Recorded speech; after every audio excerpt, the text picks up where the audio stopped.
Ashit Sandosha, DJ Rafi, do Shahid number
লীলা রে রাধা মোহন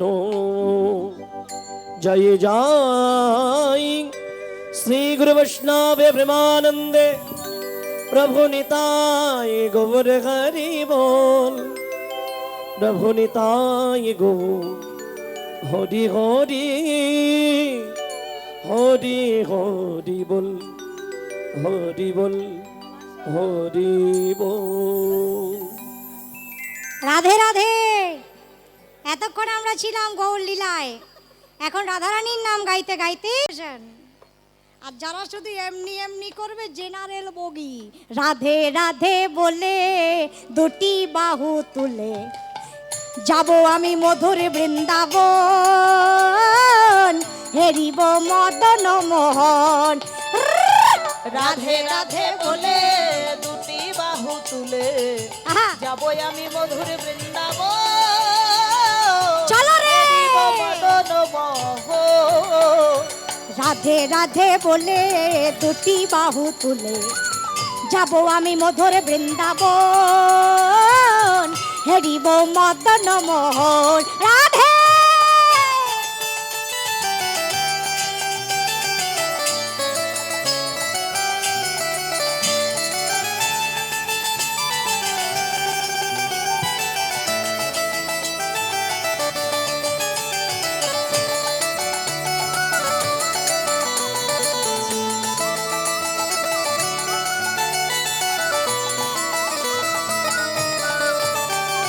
শ্যামে কুণ্ড রাধা কুণ্ড গিরি গোবর্ধন শ্যামে কুণ্ড রাধা কুণ্ড গিরি গোবর্ধন শ্যামে কুণ্ড রাধা কুণ্ড গিরি গোবর্ধন। কারা কারা বৃন্দাবন গেছো? হাত উপর করো। গেছো? ধাম রূপে যিনি আছেন বৃন্দাবন গেছো? নিচে করো। কারা কারা যাওনি? আর কবে যাইবা? একবারে যাবা? গায়ে বল থাকতে থাকতে তীর্থ করতে হয়, নইলে পরিক্রমা দেবে কি করে? বৃন্দাবন পরিক্রমা হবে গায়ে শক্তি থাকতে থাকতে যেতে হয়। তা গেলে এগুলো দর্শন করবে, আর যারা গিয়েছো তারা এখানে বসে বসে দেখো আমার যিনি গুরু মহারাজ দীক্ষা গুরু রাধাকুণ্ডের ভূতপূর্ব মহান্ত মহারাজজি শ্রী শ্রী 108 অনন্ত দাস বাবাজি মহারাজ। বাবার কাছে আমি 8 বছরের দীক্ষা নিই, আর কীর্তন শুরু করেছি 6 বছরে। তা বাবা বললেন কীর্তন গাইবে কি করে যদি না দেখতে পাও? আগে ধাম দর্শন করো, পদ কি করে গাইবে পদের মধ্যে লীলা যদি দেখতে না পাও, যদি স্মরণ না হয়। তা বাবার কৃপায় বহুবার বৃন্দাবনে রাধাকুণ্ড শ্যামকুণ্ড জানি না গুরু মহারাজের কি অপার করুণা, যেই আসরেই গাই যেন চোখের ওপর ভেসে ওঠে। যারা দেখেছো তারা দেখো, চোখের সামনে দেখা যাচ্ছে ওই যে শ্যামে কুণ্ড রাধা কুণ্ড গিরি গোবর্ধন শ্যামে কুণ্ড রাধা কুণ্ড গিরি গোবর্ধন শ্যামে কুণ্ড আহা শ্যামে কুণ্ড আহা শ্যামে কুণ্ড রাধা কুণ্ড গিরি গোবর্ধন আহা শ্যামে কুণ্ড রাধা কুণ্ড গিরি গোবর্ধন যাব আমি মধুর বৃন্দাবন হেরিব মদন মোহন। হরিব রাধে রাধে বলে দুটি বাহু তুলে চলো যাই মধুর বৃন্দাবনে চলো যাই মধুর বৃন্দাবনে। রাধে রাধে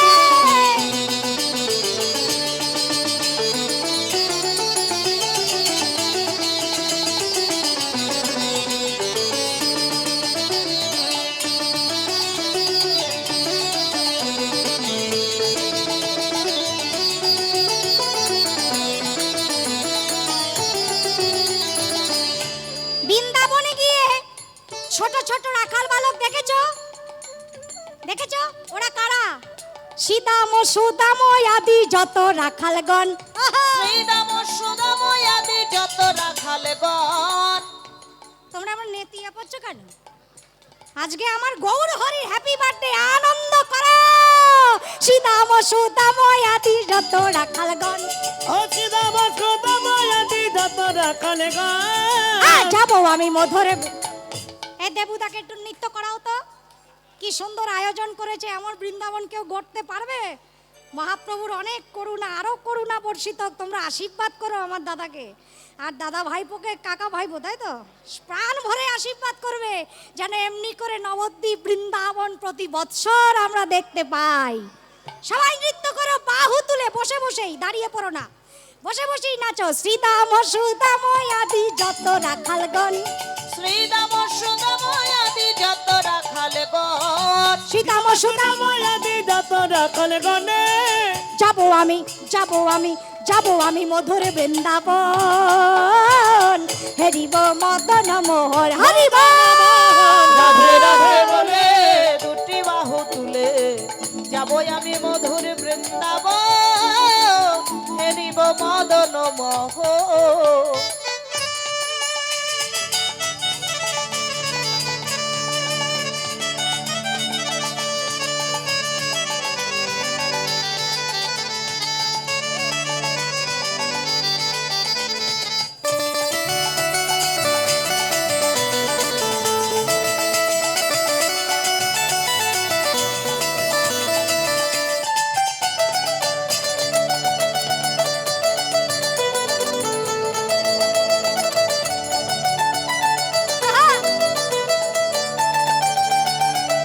বৃন্দাবনের গোপিনীদের দেখেছো?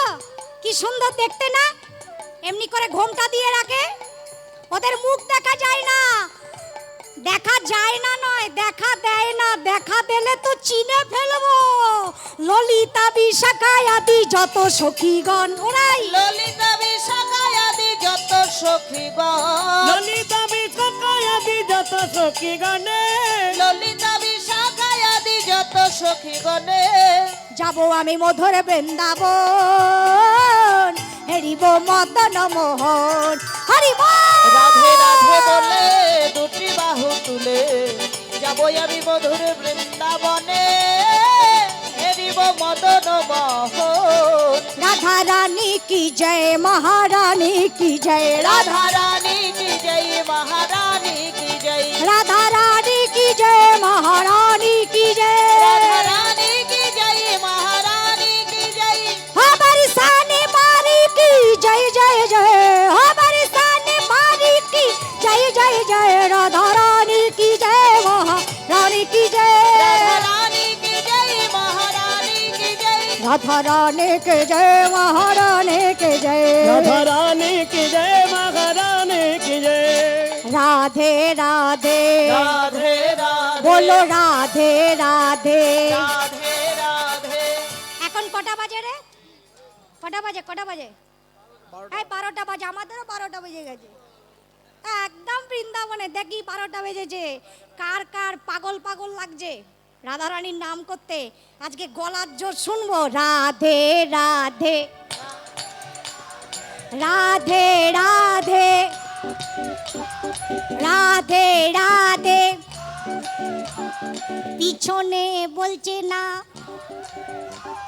কংসের দলের লোক আছে। পিছনে কি কংসের দলের লোক বসে আছো? তো বলো রাধে রাধে। राधे वृंदावन में राधे राधे हो गोवर्धन में राधे राधे निधि वन में राधे राधे राधा कुंड में राधे राधे শ্রী রাধে রাধে রাধে রাধে শ্রী রাধে রাধে রাধে রাধে শ্রী রাধে রাধে রাধে রাধে শ্রী রাধে রাধে রাধে রাধে শ্রী রাধে রাধে রাধে রাধে শ্রী রাধে রাধে শ্রী রাধে রাধে শ্রী রাধে রাধে শ্রী রাধে রাধে শ্রী রাধে রাধে শ্রী রাধে রাধে শ্রী রাধে রাধে শ্রী রাধে রাধে শ্রী রাধে রাধে শ্রী রাধে রাধে শ্রী রাধে রাধে জয় জয় শ্রী রাধে জয় জয় শ্রী রাধে জয় জয় শ্রী রাধে রাধে শ্যাম রাধা রানী কি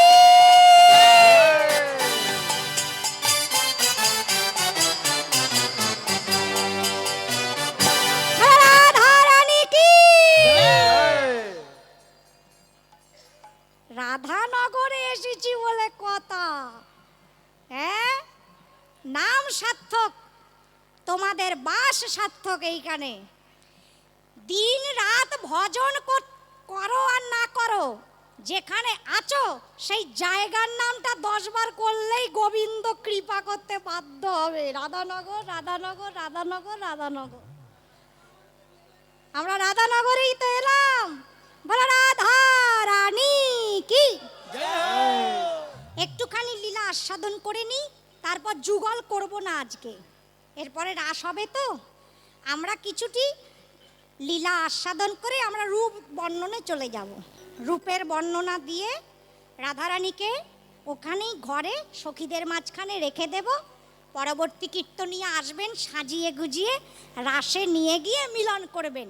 কেমন? আজকে আমরা যুগল করব না এই লীলায়, রূপ বর্ণনাতেই আমরা আজকে লীলা বিশ্রাম রাখবো। এই রূপ চিন্তা আছে মনে।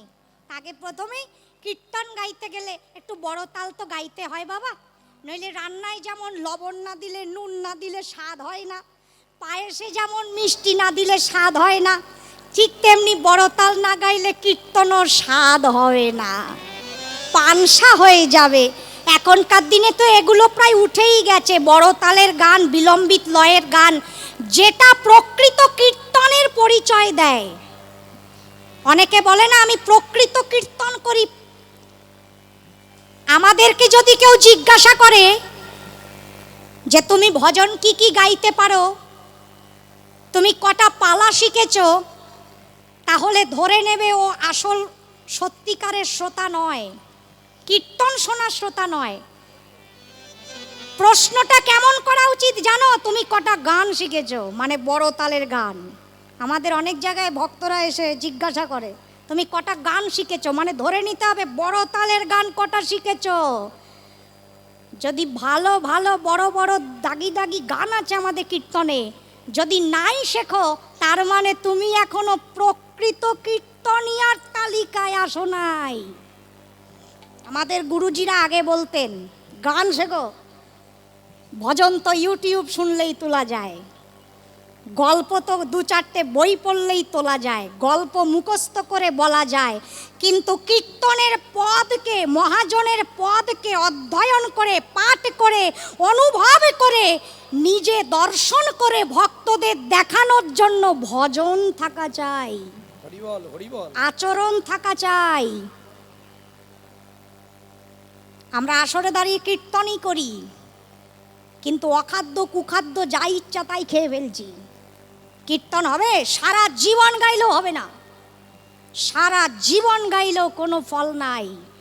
আসরে দাঁড়িয়েই আমরা কীর্তন করি, আর বাইরে গিয়ে আকতা কুকতা পরনিন্দা পরচর্চা মহাজনের ফল দেবে? হবে না।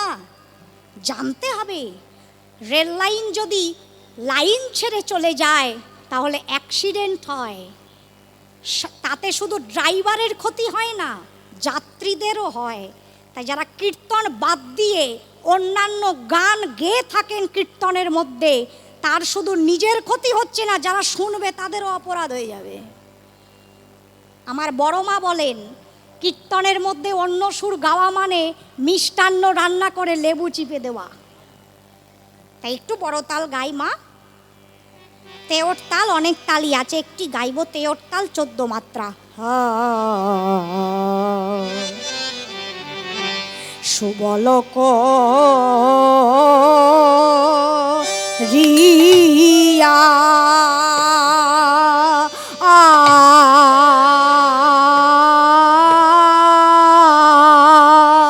ও করিয়া সঙ্গে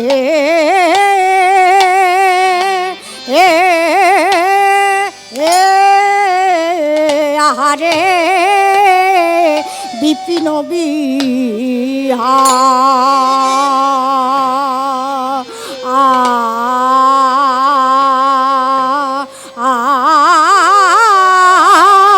আর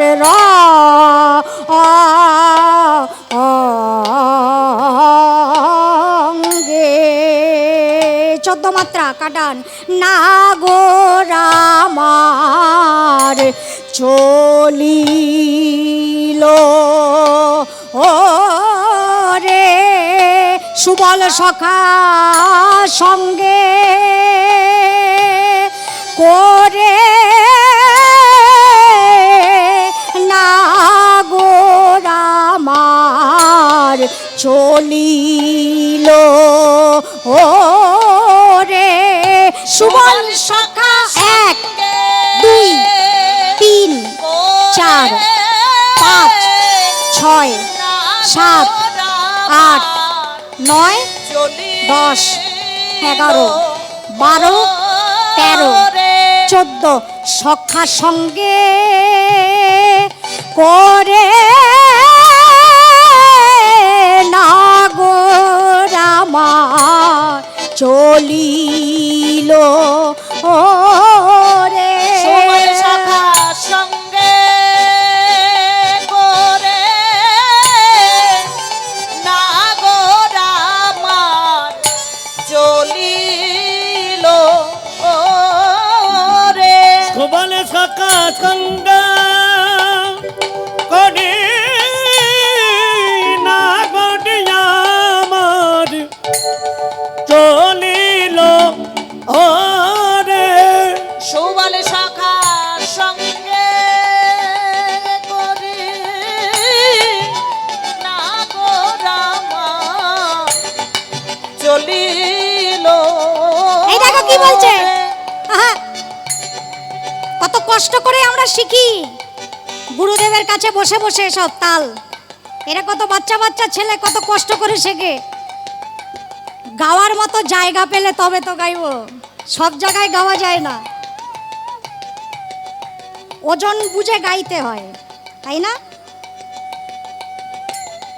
শ্রীখলের সঙ্গে কীর্তনের কত মেলবন্ধন ঘটে এই তাল গাইলেই বোঝা যায় রাধারানীর কথা মনে হয়েছে তাই সুবলকে নিয়ে যাচ্ছেন আর শ্রীখল বলছে ঠিকই তো ঠিকই তো ঠিকই তো ঠিকই তো ঠিকই তো ঠিকই তো ঠিকই তো ঠিকই তো ঠিকই তো ঠিকই তো ঠিকই তো ঠিকই ঠিকই তো ঠিকই তো ঠিকই তো ঠিকই তো সঙ্গে লয়ে নাগরামার চলিল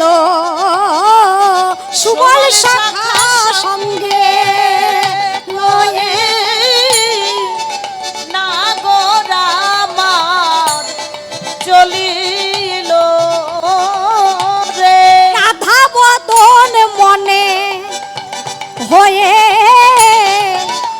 না গো রামার ঠিকই তো চলিল ও রাধা বদন মনে হয়ে না গো রামা চলিল রে রাধা মদন মনে হয়ে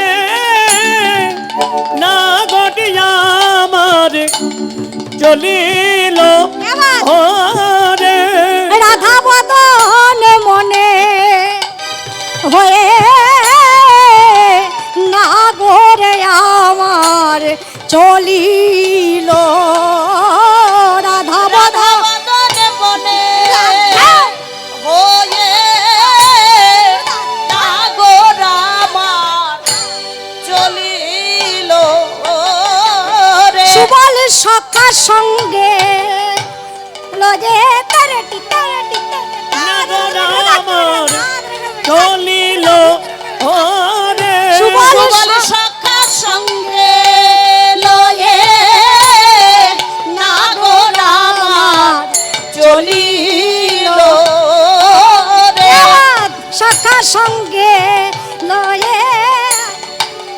নাগর আমার চলিল সুবল সুবল সখা সঙ্গে লয়ে নাগর আমার চলিল সুবল সখা সঙ্গে চলে নাগর আমার চলিল রে সুবল সখা সঙ্গে লয়ে নাগর আমার চলি চলিল রে চলিল রে সুবল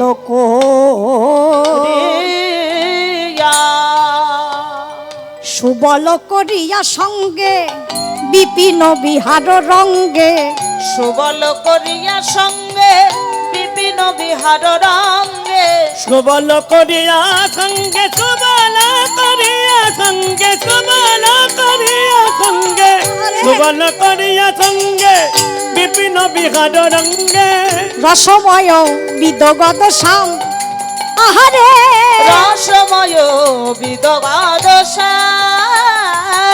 নাগর আমার চলিল রে নাগর আমার চলিল রে নাগর আমার চলিল রে নাগর আমার চলিল রে রাধা বদন ভাবতে ভাবতে নাগর আমার চলিল রে রাধা বদন ভাবিতে ভাবিতে সুবল সখা সঙ্গে লয়ে রাধা বদন ভাবিতে ভাবিতে সুবল সখা সঙ্গে লয়ে রাধা বদন ভাবিতে ভাবিতে নাগর আমার চলিল রে রসময় বিদগত শ্যাম আগারে রসময় বিদগাদ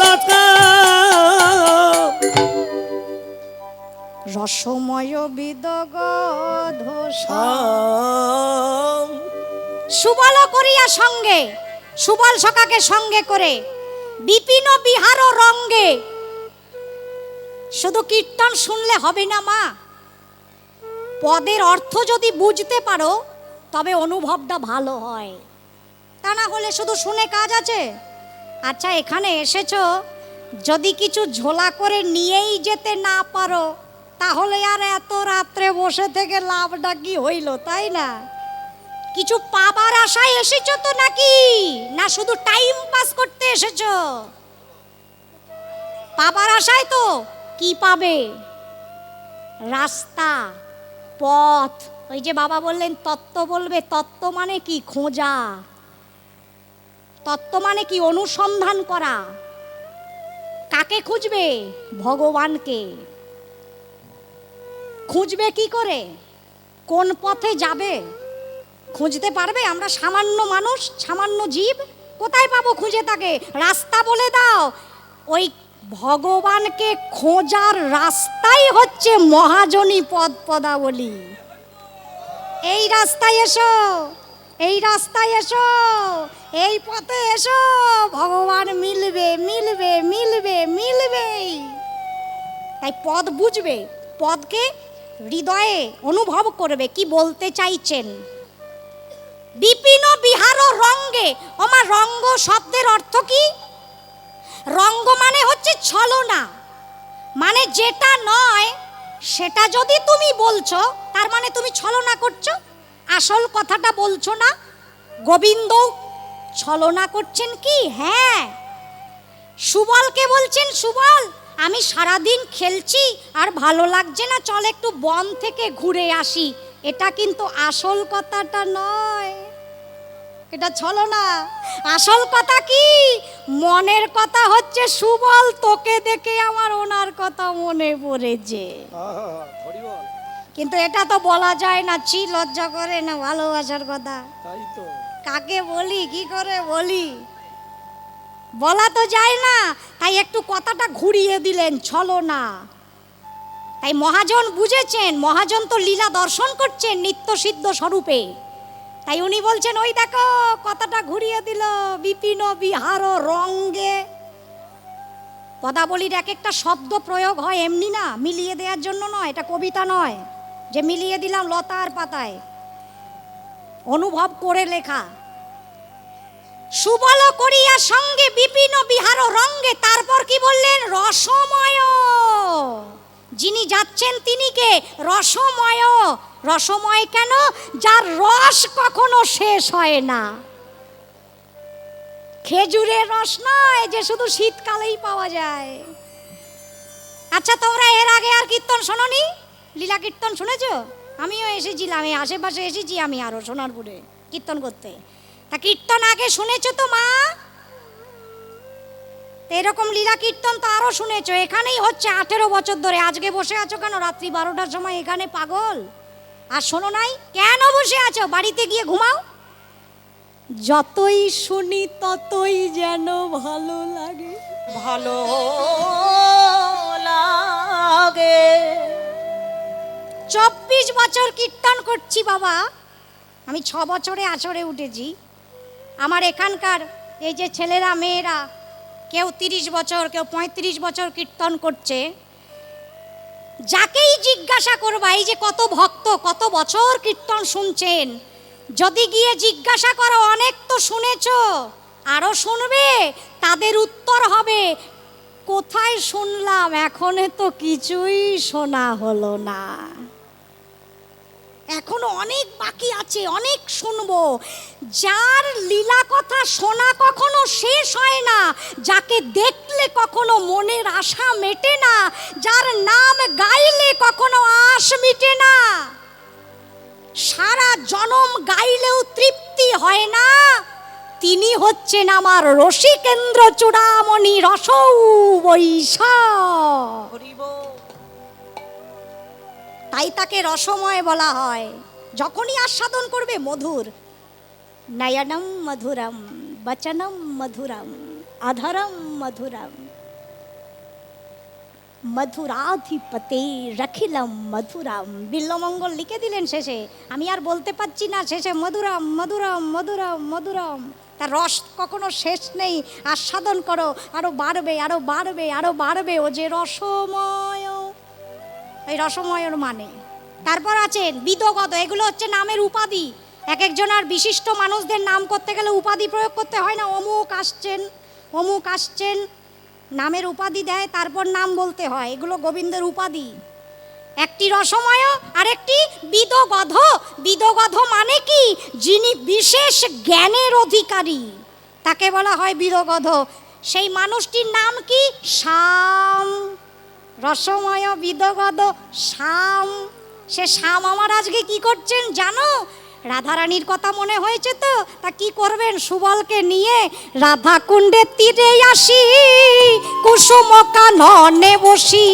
রাধা কুণ্ডের তীরে আসি, কুসুম কাননে বসি। রাধা কুণ্ডের তীরে আসি, কুসুম কাননে বসি। শোভা দেখে, আরে কি বা শোভা দেখে, শোভা দেখে, শোভা দেখে, শোভা দেখে, শোভা দেখে অতি অনুপম। শোভা দেখে অতি অনুপম, কি বা শোভা দেখে অতি অনুপম। যাই রে শোভার বলিহারি, যাই রে শোভার বলিহারি, যাই রে শোভার বলিহারি, যাই রে শোভার বলিহারি। রাধা কুণ্ডের শোভা দেখছেন আর সুবলকে বলছেন, দেখ সুবল কি সুন্দর শোভা রাধা কুণ্ডের, বলিহারি বলিহারি বলিহারি বলিহারি বলিহারি। আমরা যখন কারো কিছু ভালো লাগে প্রশংসা করে বলি না বলিহারি, গোবিন্দও বলছে বলিহারি, কিন্তু মানেটা আলাদা। আমি যতবার বলি ততবার হারি, যাই রে শোভার বলিহারি। যতবার বলি ততবার হারি, রাধা কুণ্ডের কি মাধুরী, হরি হরি বল। রাধা কুণ্ডের কি মাধুরী, যতবার বলি ততবার হারি, যাই রে শোভার বলে হারি। শোভা দেখে অতি অনুপম। শোভা দেখে অতি অনুপম। রাধা কুণ্ডের শোভা দর্শন করাচ্ছেন সুবলকে, আর ওদিকে রাধারানী নিজের ঘরে বসে বসে পরাণ বধূর জন্য একটি মনোমথ মালা গেঁথেছেন। মালাটি গেথে মনে মনে ভাবছেন, আমি মালা তো গাঁথলাম, কিন্তু বধূর গলায় পরাবো কেমন করে, কেমন করে। বাদিনীর ঘরে থাকি তো কেমন করে যাব, এই চিন্তা করে জানালা দিয়ে তাকিয়ে আছেন। হঠাৎ দেখলেন পথ দিয়ে বৃন্দা দেবী হেঁটে যাচ্ছেন। ও বৃন্দে, বৃন্দা,